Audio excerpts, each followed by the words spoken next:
Sahabat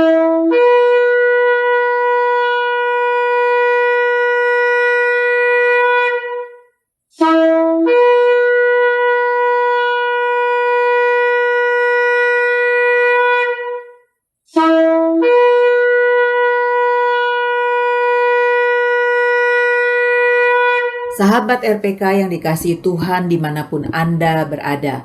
Shalom Beshem Yeshua HaMashiach, salam sejahtera dalam nama Yeshua HaMashiach, dalam nama Tuhan Yesus Kristus, Juru Selamat kita.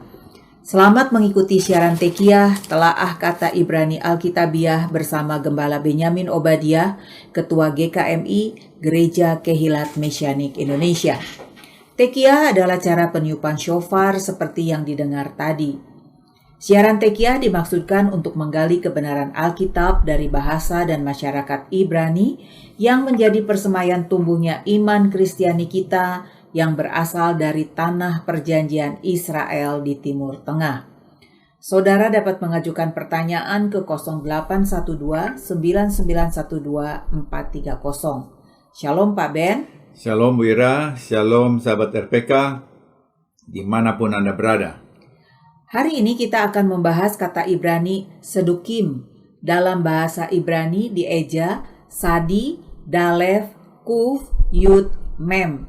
Dibaca sedukim, artinya kaum Saduki. Sedukim, kaum Saduki. Markus 12 ayat 18-27. Datanglah kepada Yesua beberapa orang Saduki yang berpendapat bahwa tidak ada kebangkitan. Mereka bertanya kepadanya, "Guru, Moshe menuliskan perintah ini untuk kita. Jika seorang yang mempunyai saudara laki-laki mati dengan meninggalkan seorang istri tetapi tidak meninggalkan anak, saudaranya harus kawin dengan istrinya itu dan membangkitkan keturunan bagi saudaranya itu. Adalah 7 orang bersaudara. Yang pertama kawin dengan seorang perempuan dan mati dengan tidak meninggalkan keturunan. Lalu yang kedua juga mengawini dia dan mati dengan tidak meninggalkan keturunan. Demikian juga dengan yang ketiga, dan begitulah seterusnya. Ketujuhnya tidak meninggalkan keturunan. Dan akhirnya, sesudah mereka semua, perempuan itu pun mati. Pada hari kebangkitan, bila mana mereka bangkit, siapakah yang menjadi suami perempuan itu? Sebab ketujuhnya telah beristrikan dia. Jawab Yesua kepada mereka, "Kamu sesat, justru karena kamu tidak mengerti kitab suci maupun kuasa Elohim. Sebab apabila orang bangkit dari antara orang mati, orang tidak kawin dan tidak dikawinkan, melainkan hidup seperti malaikat di sorga. Dan juga tentang bangkitnya orang-orang mati, tidakkah kamu baca dalam kitab Moshe, dalam cerita tentang semak duri, bagaimana bunyi firman Elohim kepadanya? Akulah Elohim Abraham, Elohim Yitzhak, dan Elohim Yaakov. Ia bukanlah Elohim orang mati, melainkan Elohim orang hidup. Kamu benar-benar sesat." Yesua dihadapkan pada pertanyaan seilah teologis oleh orang Saduki tentang pernikahan di dunia yang akan datang. Sesudah kebangkitan, orang-orang mati di akhir zaman. Topik ini diajukan dengan ilustrasi praktis dari model pernikahan Yibum dalam bahasa Ibrani, yaitu pernikahan berkerabat yang disebut levirate marriage dalam bahasa Inggris seperti yang tertulis dalam Ulangan 25 ayat 5. Jika seorang pria meninggal tanpa anak, saudaranya harus menikahi jandanya dan memiliki anak untuk mempertahankan garis keluarga pria itu. Ini adalah hukum penting dari pernikahan Yibum atau levirat yang merupakan hukum penting sebagai perlindungan bagi wanita di Timur Tengah kuno. Di banyak masyarakat, jika seorang wanita menjadi janda dan tidak memiliki anak, ia berada dalam bahaya untuk hidupnya tanpa dukungan lahiriah. Torah menetapkan bahwa keluarga laki-laki kemudian bertanggung jawab untuk merawat janda melalui pengaturan ini. Sejauh ini semua berjalan baik, tetapi ada satu keadaan khas yang dengan cerita hipotetis yang dibuat oleh kaum Saduki. Ada 7 bersaudara yang pada waktu mereka masing-masing menikahi seorang wanita tertentu sebagai istri mereka sampai masing-masing mereka meninggal. Jadi setiap kali seorang dari 7 bersaudara itu menikahi wanita itu, kemudian meninggal. Sehingga menurut peraturan Yibum dalam Torah, bersaudara dari yang meninggal itu harus menikahi jandanya. Sebuah kasus yang agak aneh, yang tidak diragukan mengarah kepada pertanyaan yang aneh setelah janda itu sendiri meninggal. Kaum Sadukim mempermasalahkan, nanti dalam kebangkitan menjadi istri siapakah dari 7 orang suaminya di bumi? Sebagai Raja Mesias, Yesua menjawab pertanyaan mereka dengan sangat jelas, dengan menyatakan ketidakpahaman mereka yang menyesatkan. Kenyataannya, mereka tidak mengetahui ajaran seluruh tanah dan kekuasaan Tuhan. Sumber kebingungan teologis mereka adalah ketidaktahuan akan kitab suci. Ini adalah para imam yang menjalani atau melayani di Bait Suci di Yerusalem yang tidak diragukan lagi berpendidikan di dalam lingkungan mereka. Namun teologi mereka sendiri telah menciptakan titik buta sehubungan dengan pewahyuan penuh kebenaran Elohim. Yesua dapat saja menyebutkan beberapa ayat kitab suci ketika ia menegur ketidaktahuan mereka. Karena hal kebangkitan akan orang mati dengan jelas diajarkan dalam banyak ayat kitab suci, antara lain Daniel 12 ayat 1 dan 2, Yesaya 26 ayat 19, Mazmur 16 ayat 10. Patut dicatat, Yudaisme kemudian menegaskan Tehiyat HaMeitim, kebangkitan orang mati, sebagai doktrin penting melalui karya Maimonides, abad 13, yaitu Ani Ma'amin, aku percaya, yang disebut juga sebagai 13 prinsip iman Yahudi, seperti yang masih ditemukan di sebagian besar kitab doa harian. Talmud, yang mencerminkan pendirian doktrinal Farisi, mengatakan dengan jelas, seluruh Israel memiliki bagian di dunia yang akan datang. Ada yang tidak memiliki bagian di dunia yang akan datang. Dia yang berkata, tidak ada kebangkitan dari kematian dalam Torah, dan Torah bukan dari sorga. Traktat Sanhedrin 10 ayat 1-3. Sesungguhnya ada masalah yang melekat pada teologi kaum Saduki. Mereka tidak mengakui otoritas dalam beberapa bagian penting kitab suci Ibrani. Namun, bukan hanya itu. Menurut Yesua, para Sadukim juga mengecilkan kuasa Tuhan untuk membangkitkan orang mati. Bagi mereka, contoh hipotetis ini menghadirkan teka-teki yang bermasalah. Yesua menegur mereka dengan menegaskan bahwa kuasa Tuhan mengalahkan tantangan yang muncul. Yesua menegaskan mengapa mereka salah dalam kesimpulan mereka. Pertama, ditegaskan bahwa baik pria maupun wanita tidak akan menikah di dunia yang akan datang.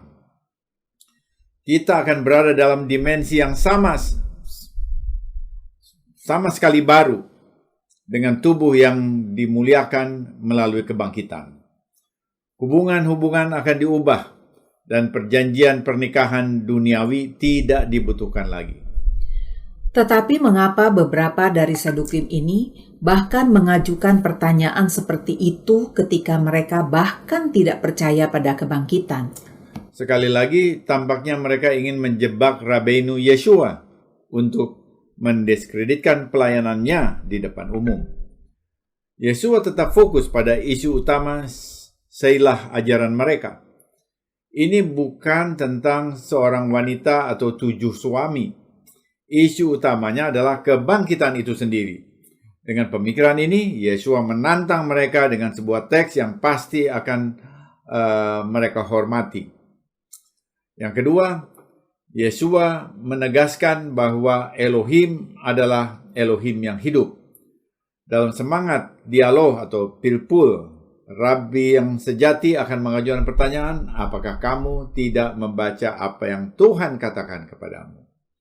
Menyadari bahwa kutipan dari gulungan kitab Daniel atau Yesaya akan jatuh di telinga yang tuli, Yesua mengutip sebuah ayat yang diyakini juga oleh kaum Saduki. Akulah Elohim Abraham, Elohim Yitzhak, dan Elohim Yakov. Keluaran 3 ayat 15. Ini adalah isi Torah yang diwahyukan Elohim kepada Mose. Tetapi apa maksudnya? Sepintas orang akan bertanya-tanya. Pernyataan ini menggunakan bentuk kata kerja present tense waktu sekarang yang mengacu pada fakta. Ada kebangkitan bagi mereka. Karena Abraham, Ishak, dan Yakub sudah lama mati. Tetapi mengapa Tuhan masih berbicara bahwa Ia adalah Tuhan mereka dalam present tense yang mengesankan bahwa mereka masih hidup? Kesimpulan logis para rabi dinyatakan oleh Yesua dengan berkata, Dia bukan Elohim orang mati, tetapi Elohim orang hidup. Artinya, mereka yang sudah mati sekalipun akan dibangkitkan pada akhir zaman. Itulah sebabnya Elohim mengatakan bahwa Ia adalah Elohim orang hidup. Sementara itu, roh orang beriman sudah berada di tempat yang baik menanti kebangkitan tubuh di akhir zaman. Kebangkitan orang mati diajarkan dalam Torah itu sendiri, dan Sedukim telah keliru memahaminya. Sekali lagi, beberapa kritikus terhadap Yesua harus mundur, menyadari jawaban logis dan otoritasnya. Bahkan orang banyak tercengang melihat bagaimana dia menanggapi ujian semacam itu. Rabi Yesua menjawab bahwa sesudah kebangkitan tidak ada kawin dan dikawinkan, karena dengan tubuh kebangkitan mereka hidup sama seperti malaikat di surga. Kehidupan surgawi berbeda dengan kehidupan duniawi, tidak mengenal hubungan seks seperti di dunia ini, di bumi ini. Inilah surga yang diajarkan oleh Yesua HaMasiah. Masa kini di medsos, kita banyak membaca bahwa di surga bagi tiap pria disediakan puluhan bidadari untuk dipakai di sana. Apakah ini sesuai dengan ajaran Yesua? Surga yang dijelaskan Yesua adalah surga kekal yang agung, karena merupakan kawasan rohani tempat bertahtanya Adonai Elohim, pencipta langit dan bumi, Elohim Abraham, Elohim Ishak, dan Elohim Yakov. Jadi bila tempat ini dikatakan tempat para bidadari melayani lelaki, tentu saja ini menjatuhkan derajat keagungan kekudusan Tuhan sebagai Raja semesta alam. Gambaran surga seperti itu jelas bukanlah surga yang diajarkan oleh Yesua, Mesias Yahudi dan Juru Selamat manusia. Ya, benar. Itu bukan surga yang kita tuju sebagai orang percaya. Tetapi bagaimana kita dapat memastikan gambaran surga yang mana yang lebih dapat dipercaya? Tidak sulit. Kita lihat saja, siapa sumber informasi tentang surga itu? Adakah mereka berasal dari surga kekal sehingga dapat menjelaskan keadaannya? Sekarang kita lihat Yesua. Yesua lahir di Bethlehem, tetapi Bethlehem bukan titik permulaan hidupnya. Ini harus digarisbawahi. Yesua adalah dafar Elohim atau firman Elohim atau kalam ilahi yang bersama-sama Elohim dan adalah Elohim. Yohanes 1 ayat 1. Yesua menegaskan bahwa ia turun dari surga. Yohanes 6 ayat 38. Sama seperti mana yang turun dari langit, demikian Yesua turun dari surga. Ini pernyataan jelas yang tidak pernah mampu diucapkan oleh manusia manapun, termasuk di antara para nabi sekalipun. Jangan dengar orang yang belum pernah masuk ke surga, namun berceloteh tentang surga. Jadi kita harus mendengar dari sumber otentik yang memahami kehidupan yang datang dari surga dan kembali ke surga. Yang tidak lain itu adalah sosok Yesua HaMasiah. Secara sosiologis, bagaimana sebenarnya mazhab Saduki ini? Sebutan Sedukim mengikuti tradisi yang dimulai dari imam besar Sadok di zaman David. Sadok berasal dari Sedek yang berarti kebenaran. Dalam perkembangannya, Sedukim lebih merupakan sekte Yudaisme dari kalangan bangsawan dan tersendiri. Orang kebanyakan tidak termasuk dalam Sadukim, tetapi masuk ke mazhab akar rumput yang disebut Prusim atau Farisi. Jika kaum Sadukim tidak percaya kebangkitan dari antara orang mati, sementara Yesua mengajarkan kebangkitan, apakah ini menunjukkan bahwa Yesua berbeda mazhab dengan kaum Saduki? Benar, jelas Yesua bukan Saduki. Ia mengajarkan kebangkitan, bahkan ia adalah kebangkitan itu sendiri. Lawan dari mazhab Saduki adalah mazhab Farisi yang percaya kebangkitan. Umumnya, ajaran Yesua sejalur dengan ajaran mazhab Farisi. Bagaimana sesama Yahudi dapat saling bertentangan dalam ajaran dasar seperti demikian? Sadukim adalah kaum konservatif di antara mazhab-mazhab Yudaisme periode Bait Suci II. Ini berarti bahwa mereka hanya menerima Torah atau 5 kitab Moses sebagai wahyu ilahi. Sementara menghormati para nabi, orang Saduki tetap mendasarkan teologi mereka hanya pada Torah tertulis dan menolak Torah lisan atau ajaran lisan. Di samping itu, mereka memegang dogma bahwa tidak dapat ditemukan bukti nyata mengenai doktrin kebangkitan di dalam Torah. Demikian klaim mereka. Bagaimana dengan Torah yang sama? Mazhab Saduki dan Farisi dapat berbeda pandangan yang bertolak belakang seperti ini. Ini perlunya memahami sejarah Yudaisme periode Bait Suci II yang dimulai sekitar 500 tahun sebelum Yesua lahir. Periode ini disebut masa senyap 500 tahun dalam teologi Kristen. Ini dilihat dari perspektif Kristen Barat yang tidak tahu bahwa ada banyak hal yang terjadi dalam periode ini. Dalam periode ini muncul sinagoga, masa-masa dalam Yudaisme seperti Saduki, Farisi, Seloti, dan lain-lainnya. Juga ada jabatan rabi dalam masyarakat. Semua ini tidak ada di dalam kitab Maliakhi, yaitu kitab terakhir dalam Tanakh. Namun sudah menjadi bagian integral dalam masyarakat Yahudi seperti yang dicatat dalam keempat Injil. Di bawah pemerintahan kaum Makabe pada abad 2 sebelum Masehi, perhatian utamanya bukanlah pengorbanan, tetapi Torah. Mereka menyadari bahwa tanpa memahami perintah-perintah Tuhan dalam Torah, mereka akan tercabut dari tanah perjanjian kembali. Orang-orang yang bersemangat mempelajari Torah itu disebut Hasidim. Nah, perhatikan, ini harus dibedakan dari kelompok Baal Shem Tov dari abad 17 yang memakai nama yang sama, Hasidim. Penerus Hasidim abad 2 sebelum Masehi dikenal sebagai Prusim, yang berarti yang terpisah, karena mereka memisahkan diri dari tata cara duniawi dan orang-orang yang hidup secara duniawi. Prusim ini tidak hanya menganggap Tanakh sebagai firman Tuhan kepada manusia, tetapi juga menganggap akumulasi tradisi yang diturunkan selama berabad-abad oleh orang bijak Israel sebagai berasal dari Tuhan juga, dan disebut Torah lisan, yang diterapkan untuk menyentuh setiap aspek kehidupan masyarakat.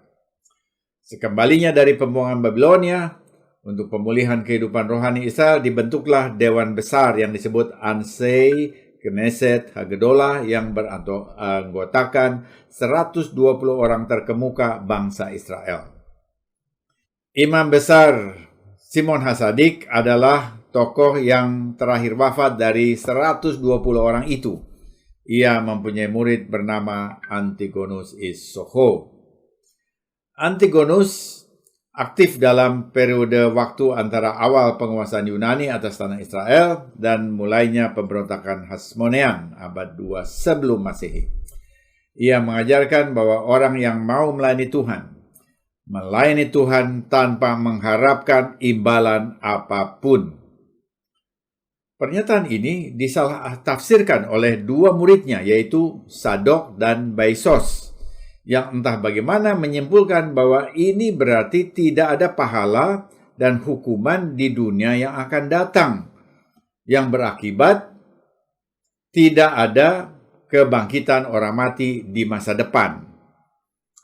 Karena salah tafsir inilah, dan karena daya pikat luar biasa dari budaya Yunani di sekitarnya, mereka terpisah dari tradisi Yahudi dan menciptakan sekte sesat Sedokim dan Beisosim, yaitu kaum Saduki.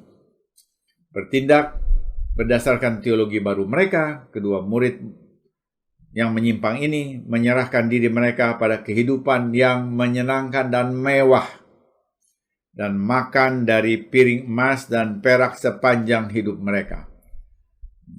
Talmud Yerusalem Sota 19 bagian 13 dalam Oral Torah in Sinai oleh Rabbi Berel Wein. Di zaman Yesua, Sedukim cenderung lebih kaya, lebih skeptis, lebih duniawi, dan lebih bersedia bekerja sama dengan penguasa Romawi daripada Prusim. Namun penghancuran bait suci kedua pada tahun 70 mengakhiri kelangsungan hidup kaum Saduki dengan hancurnya tempat tanggung jawab utama mereka, sehingga tradisi yang mereka kembangkan sebagian besar telah punah. Sebaliknya, kaum Farisi dan penerus mereka dengan bebas mengembangkan ajaran mereka lebih lanjut dan menjadikannya sebagai orientasi utama kehidupan umat Yahudi di mana-mana sampai saat ini. Kita melihat bahwa ajaran di lingkungan umat Tuhan yang tidak berdasarkan Torah, yang adalah firman Tuhan, tidak dipelihara Tuhan, dibiarkan punah. Karena itu kita perlu memelihara pengajaran yang sesuai firman Tuhan dalam komunitas kita masing-masing. Amin. Kebangkitan orang mati adalah ajaran Torah yang berasal dari sorga. Kehidupan sorga kekal tidak sama dengan kehidupan kawin-mawin secara duniawi. Hindari sorga model duniawi. Kenali dan pegang sorga kekal ajaran Mesias Yesua yang murni. Semoga siaran ini memberkati saudara. Informasi bagi saudara. Ibadah Syabat Ibrani Mesianik disiarkan secara live streaming di YouTube setiap Sabtu jam 10 waktu Indonesia Barat. Untuk mendengar ulang semua program Tekiyah, kunjungi dan subscribe kanal Kehilat Mesianik di YouTube. Bila saudara diberkati oleh siaran Tekiyah dan mau kembali memberkati siaran ini, saudara dapat mengirimkan dukungan dengan menghubungi Happy di 0811 910 814 0811 910 814. Sesudah narasi ini kita akan mendengar lagu rohani When the Trumpet Called Up Yonder oleh Simon Korolski dalam bahasa Rusia. Bila sangkakala, shofar berbunyi dan zaman pun berakhir. Bila orang-orang yang selamat berkumpul di hadapan tahtanya. Bila sangkakala, shofar Tuhan berbunyi, aku ada di sana. Amin. Pastikan saudara dan saya ada di sana, mengalami kebangkitan bersama orang percaya segala bangsa, dengan berpegang teguh pada Yesua yang diurapi, Mesias akhir yang menuntun kita sampai kepada Bapa Surgawi dalam kekekalan. Tiba saatnya saya Penatua Ira Obadiah dan Gembala Benyamin Obadiah mohon diri dari ruang dengar saudara. Sampai jumpa pada siaran mendatang. Yesua keselamatanku, Torah kesukaanku, menuju kepenuhan bangsa-bangsa. Shalom, shalom.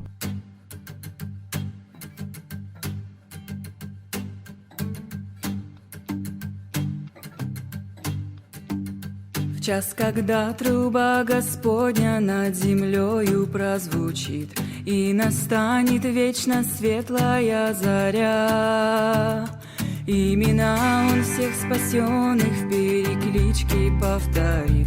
Там по милости Господней буду я на небесной перекличке, на небесной перекличке, на небесной перекличке. Там по милости Господней буду я. В день блаженный воскресенья всех умерших во Христе, водворения их в обители царя, всех святых, омытых кровью, пролитою на кресте, созовет он, и на зов отвечу я. На небесной перекличке, на небесной перекличке, на небесной перекличке, там по милости Господней буду я. Трудится для тебя, Господь, любовью всем служит, с утра раннего и до заката дня. А когда велишь работу мне земную ты сложить, на небесный клич тогда предстану я. На небесной перекличке, на небесной перекличке, на небесной перекличке, там по милости Господней буду я. На небесной перекличке, на небесной перекличке, на небесной перекличке, там по милости Господней буду я. На небесной перекличке буду я. На небесной перекличке буду я. На небесной перекличке, там по милости Господней буду я. На небесной перекличке, на небесной перекличке, на небесной перекличке, там по милости Господней буду я.